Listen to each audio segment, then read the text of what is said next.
Hello, I'm David. Hi, I'm Julie. So now we're going to do a review of Bites. Hope you've had a chance to check out our how to play and playthrough video. So this is for ages, well, actually it doesn't give an age. We're thinking 8 and up. Yeah, it doesn't give an age, but it's for 2 to 5 players. It takes about 20 minutes. Yeah. And I think the last game we played was 15 minutes. Yeah, it was pretty quick. And that was showing things on camera. So this is a set collection score the most point game. And what you're doing here is you're trying to get, this is what the game looked like after we were done. You're trying to get ants to this hill here. And the red ant, the apples that represent the red ant, because the red ant eats apples, was worth 4 points each. Grapes, the grape ant is worth 3 points. The cheese ant, every cheese is worth 2 points. Every pepper ant is worth 1 point. And unfortunately, the toast or bread ant is worth 0. So the way you set up the game is, and this is Julie won. Yep. There's a couple options. The wine has a special ability, because this is a picnic, and you brought wine, and the chocolate has special abilities, which I'll go over in a minute. But you take all the pieces, you mix them up, and you set up a track. And you try to do it as randomly as possible. And the ants will, and I won't set up the whole thing, but just to show you. Get an idea. Yeah, you got to randomize it a little bit here. And nobody controls one ant. Everybody gets to control the ants. So you set up the trail, okay? I'm only going to show part of it for time's sake, okay? And then all the ants begin at the beginning of the trail. And so you're going to pick an ant to move. You move to its type of food. So if I move the toast or bread ant here, you can take a food item in front or behind it.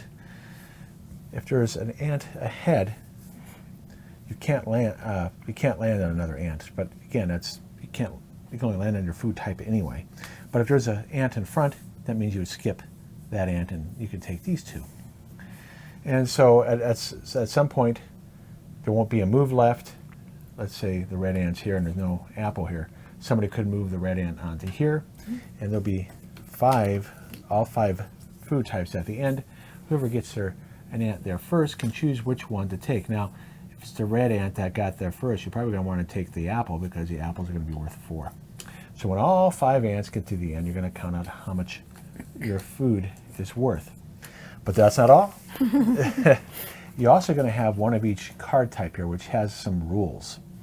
And you'll see there are a lot of variety here. There's 3 of the anthill cards, this many of the chocolate, I forget what these are called, and of the wine. And they're all different variety here. So you're going to play with 4 different types, okay? One of each stack. And you can see that some of these of the blue cards correspond to these extra tokens here that can come up in the game. But you don't play with these in the first game. We haven't even encountered them all yet. Just one. Right. So let's take a look at how do these cards change the game. And that's what adds variety to the game. Let's take a look here. So the collector, so if you get a wine, each wine is worth 1 point for each different type of food you have, at least one of. So there are 5 types. Now Julie had 4 wine and she had all 5 types, so she got 20 points for those. So that's one reason why she beat me. And by the way, this star here indicates how difficult this card is to play, because some of them can have like some fiddly stuff going on, like this one here. It's a 3-star, and it'd be like, well, you got to have all these conditions to be met, and that's why it's a 3-star. So if you're playing with young people, you just don't play with these more difficult cards. So that's kind of nice that they had that there. So that's the wine. And if you collect wine, here's the this is the anthill type. So this tells you that the first ant that gets here takes the highest part. Now there's 2 other cards, one where the first ant takes the lowest part. So the first ant to get with that card, get to the anthill, would be on the 0 space, not the 4. But in this game, you take the highest. Here's how chocolate works, and you can turn in, once you collect the chocolate one turn, which looks like this, you can spend it on a future turn, but only one. And you can't spin it on the same turn that you collect it.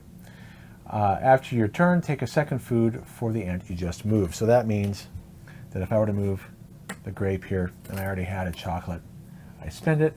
I could take these two. I can take these two, or I could take one on either side. Okay, so that's what chocolate allows you. I mean, you're taking a turn to collect this, but then later on it can prove useful if you to take two types when you know where the ants are on the hill.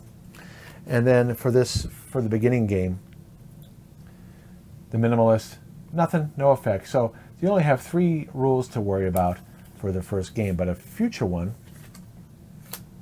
could be, we haven't played with this one yet, but here's the zebra token, the zebra ant. I haven't even read this before, so let's see what this does. If I can get it in here. Okay, remove 1 ant color from the game, replace it with the zebra ant. The zebra ant stops on chocolate and wine.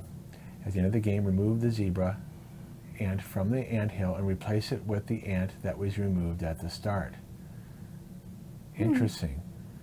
So I guess because you don't have, if you're not playing with the purple ant, would that mean there's less grapes that are collected? I wonder how that would work exactly. I don't know, because you're moving the ant color, not the Right. fruit. So that's just an example of a special card that changes the game. So that's the rules. Once all 5 ants get to the ant hill, right here, the game ends, and then you count up Your food. your food. Whoever has the most points wins. I don't know if there's a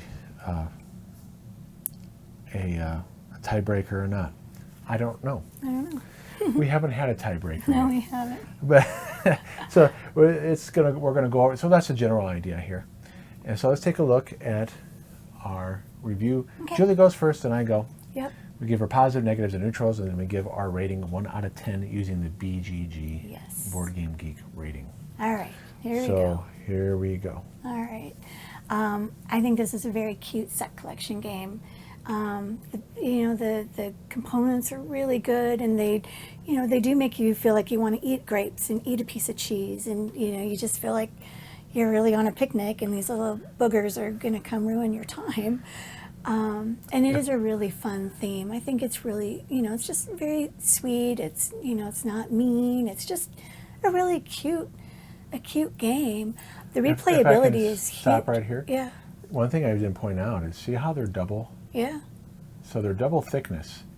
So it's very tactile. It is. It's really nice. And with the cards, the replayability is just huge because, as David was showing you, you can just, you change it every time. And so you never know what you're going to get. You also can make sure you don't play with anything that's too hard either. So if you did get one that you're like, I'm not sure about that one, you could always throw back in and get something a little bit better. I found this to be extremely easy to learn and to play. And in fact, the very first time our friends showed us how to play this, I actually won, and I didn't think I could. I couldn't believe I won. So it was fun. But I think this is a really good family game, and especially if you do have like little 7, 8-year-olds, you can play this with them and help them, and it'll help with their math and everything. And I just think it's a cute idea, and you're also introducing healthy snacks too, except for the chocolate and wine. That's for us moms. But yeah, so I think it's cute. By the way, I did look up. There is no tiebreaker. So it says that no tiebreaker. She would share the victory. Okay. All right.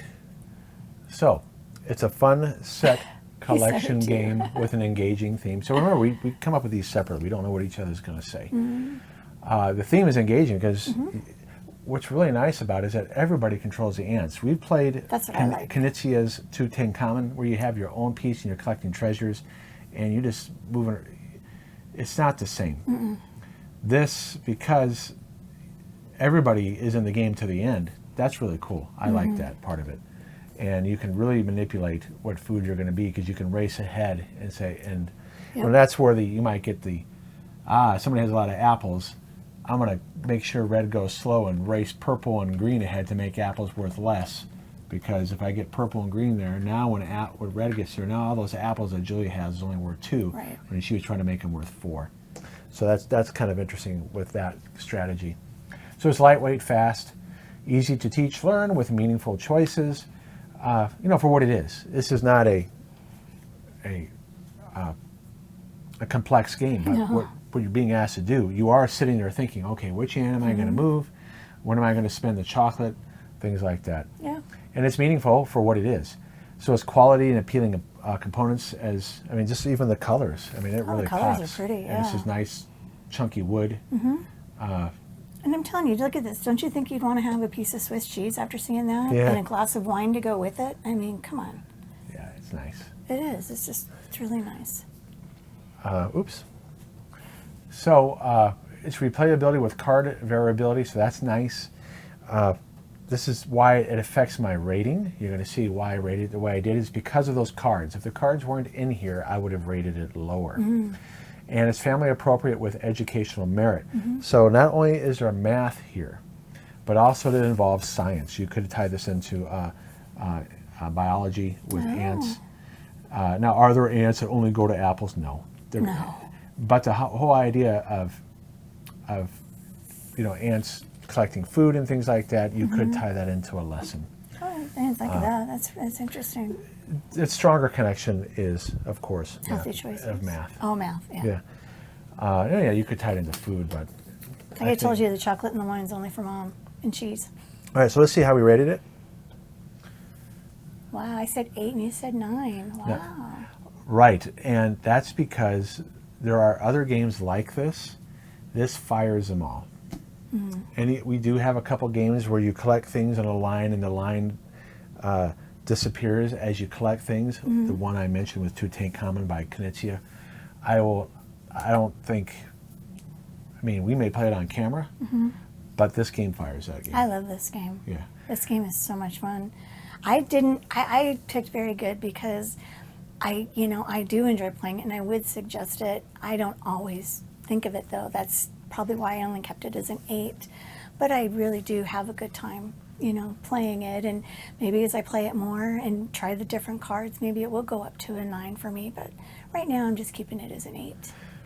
Right, and we know, see, as a teacher, I would use this in the classroom. It's one reason why I rated a 9. And when we have young people come over, this game will, if I want to play a game like this, where you collect things in a line, like I said, we won't, this is the one that we'll play over the other ones that we have in our collection. Yeah.